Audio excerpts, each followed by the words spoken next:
All right, welcome back. So I want to talk to you guys about something today. This is something I just kind of became recently familiar with myself, something through Navy Federal Credit Union. I'm going to be talking about this because I have an account with Navy Federal Credit Union. I signed up for my account when I was in basic training for the Navy, like lots of people do that are in the military. But you can also be a civilian and be in Navy Federal Credit Union. So I want to talk about this today. Their checking line of credit, because this was something that I didn't even understand I even had until recently when I was digging around more so into my credit card history and into my credit score and in my credit profile and things like that. So I'm going to talk about the checking line of credit today with Navy Federal Credit Union. We're going to cover some things like, who's this video for? Why does the military do this for people in basic training? But then again, remember, you can also be a civilian and be a Navy Federal Credit Union. What you need to know about it, what you need to be aware of, and then bad decisions that people make with their checking line of credit.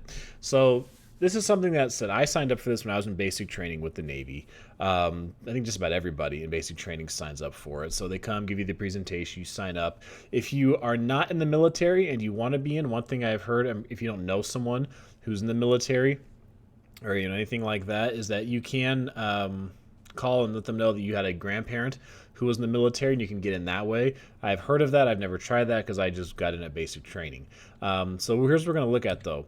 So who's the video for? So this is for those who want to start an account with Navy Federal Credit Union, and then again, members of the military and civilians both can be members with NFCU, and those are going to basic training in the Navy. I don't know if the other branches do Navy Federal Credit Union as well when you're in basic training, or maybe they do another credit union with the military, but Navy Federal Credit Union is a pretty big one, a pretty popular one with military members.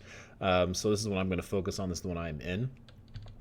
Now, why does the military do this? So this is what the things they do. And this a lot of this information I got. I was on the phone recently with a representative because I was calling to ask about my account and that kind of thing, and wondering, what this is, what it does and that kind of thing, because I initially saw this as a hard inquiry on my credit report, and I was looking, I'm like, well, I don't have a credit card for this. I have a debit card I got from Navy Federal when I was in basic training. I'm like, but I don't have a credit card for this. And this is when the lady explained it to me, and she did a very good job. I have to give her credit.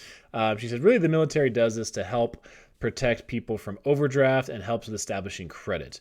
So that's the whole purpose of setting this up. It is with good intention in mind. And then for a lot of people joining the military, especially your late teens, early 20s, or mid 20s, whatever the case is, there's quite a few people who really don't understand credit, regardless of whether they're military or not, and it can be beneficial for them to do this.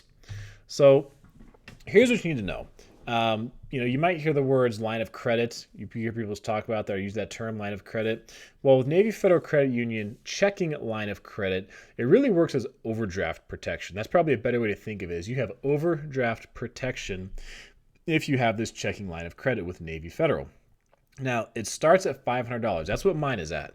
And that's what everyone's is at when you sign up for it. So it starts at $500. You can increase this in $500 increments. So if you're going to request an increase, you're going to request, another $500. That's how it's done. So, and you can get up to $15,000, which is, to me, I don't think you're ever really going to need to get there, and you're going to see why in a little bit. Because, looking at this, it does, it's an overdraft protection, but to keep increasing this, it is going to wind up costing you some. So that's what you're looking at just to start off, right? So start at 500, you can increase in 500 increments, you can go all the way up to $15,000. Now, be aware. Be aware. There are some things to know about this. So you can be denied. If you want to ask for an increase, you can definitely be denied. Or you could receive a counter offer. So maybe you request, the $500 increase, then they come back and say, well, we're only going to increase it $300 or $400, whatever the case. They come back with a counter offer. You can You can request an increase whenever you want, but every time you do it, it's going to be a hard inquiry on your credit report. So that's part of the price you pay. Is you have you can do it whenever you want, but every time you do it, you get a hard inquiry. And, if you have a whole bunch of those, especially on a short amount of time on your credit report, that can have an impact on your credit. So it's like, you can increase or you can request an increase whenever you want, but there's going to be, a little bit of a price to pay for it. Now, the checking line of credit is considered a loan, and they do pull from TransUnion. Um, I'll do a video a little later about credit cards from Navy Federal Credit Union, where they pull from and that kind of thing. But when I spoke to the woman over the phone, she said they pull from TransUnion for this. So that's where the hard inquiry is going to show up for you. And although it's considered a loan, it is revolving credit, not an installment. So just be aware of that. It's a different type of credit. So, people think because it's a loan, it's going to be installment. No, it's considered revolving. Second part of be aware of some of these things. So, if you do wind up overdrafting, here's what you're looking at as far as paying stuff back. You're looking at the payment that includes 2% interest of the outstanding balance or $20 of the overdraft or $20 of the overdraft amount, whichever is greater. So whichever one is going to be higher, 2% or $20, that's what they're going to take at an interest rate of 13.9 to 18.9%. So you're going to be paying, again, some interest if you wind up having to use your overdraft protection.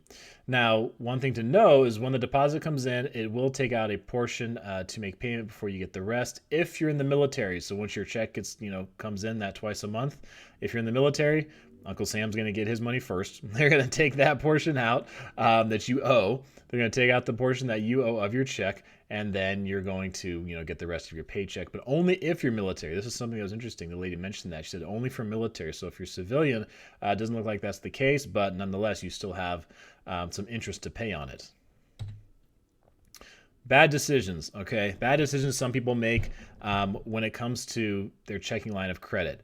Now, understand, if you choose to close your checking line of credit, you cannot reopen it again on the same checking account. So say you choose to close it down completely, which, I have mine right now. I really do not plan to close mine because, one thing it does do for you, even if you're not familiar with credit, that can be good for people in the military or anybody when you join. The military does to help you with credit. It adds age to your credit. That's one thing it does. So even if you don't know anything about credit, or you don't have credit cards or anything like that, and you don't even get one, say you're in basic training your whole time in the military, it does add age to your credit. So if you choose to close that, though, then you're not going to be able to reopen it and just like reactivate the same account. It's going to be a whole brand new fresh account. So that old one will, is not going to count. And then you're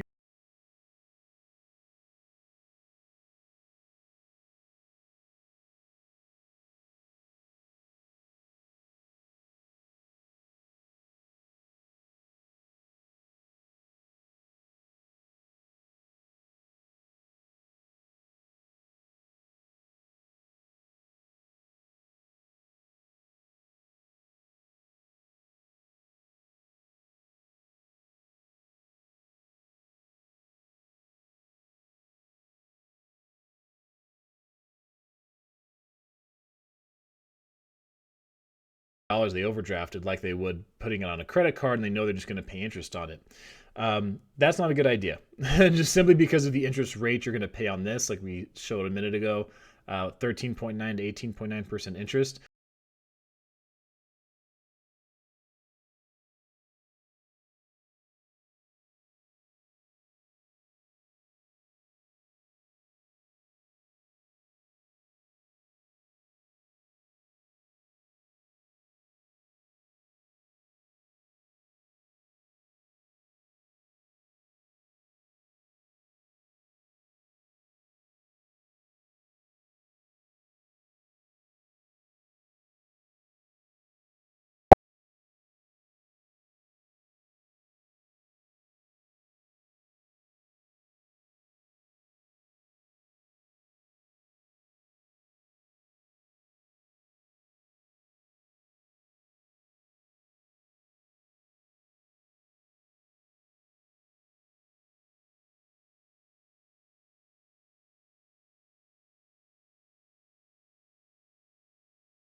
credit union, this is an option they have.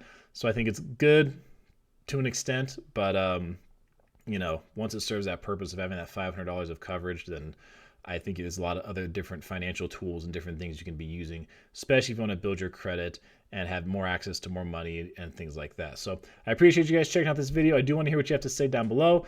Please subscribe, because I am going to have another video coming up soon talking about credit cards with Navy Federal, how they're a little bit different than what you can commonly get at other places and things like that. So got some more credit related stuff coming in the future. So thanks for watching, guys, and I'll see you soon.